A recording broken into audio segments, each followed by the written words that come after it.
Dans cet exercice, il nous faut déterminer si des vecteurs sont ou ne sont pas orthogonaux. Commençons par représenter les vecteurs u, v et w dont il est question dans l'exercice dans un repère. Le vecteur u a pour coordonnées 2, moins 1. On le représentera donc avec une flèche qui avance de 2 et qui descend de 1. Le point de départ que l'on choisit pour la flèche n'a pas d'importance.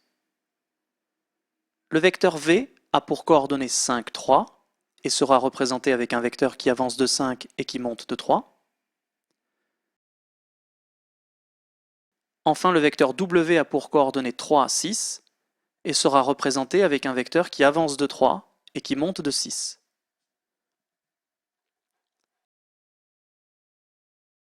Avant de répondre aux questions en calculant des produits scalaires, on peut voir que clairement les vecteurs u et v ne sont pas orthogonaux, car il est clair que ces deux droites ne sont pas perpendiculaires.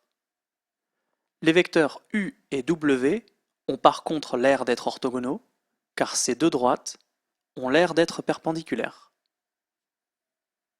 Dans la première question, pour montrer que les vecteurs u et v ne sont pas orthogonaux, on peut simplement calculer leur produit scalaire et montrer qu'il n'est pas égal à 0.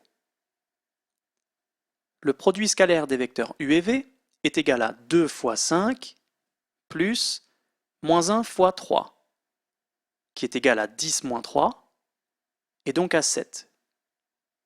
Le produit scalaire des vecteurs u et v n'étant pas égal à 0, ces deux vecteurs ne sont pas orthogonaux. La valeur exacte du produit scalaire nous importe peu ici.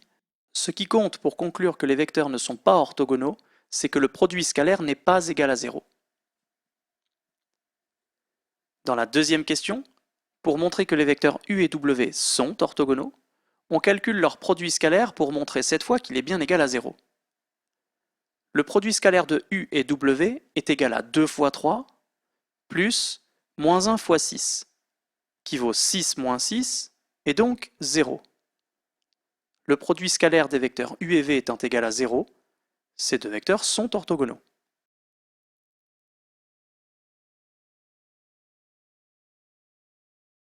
Dans la dernière question, on connaît une des coordonnées du vecteur z, il nous faut déterminer l'autre pour que le vecteur u et le vecteur z soient orthogonaux. Il nous faut donc trouver x pour que le produit scalaire des vecteurs u et z soit égal à 0. Le produit scalaire de u et z est égal à 2 fois 7 plus moins 1 fois x.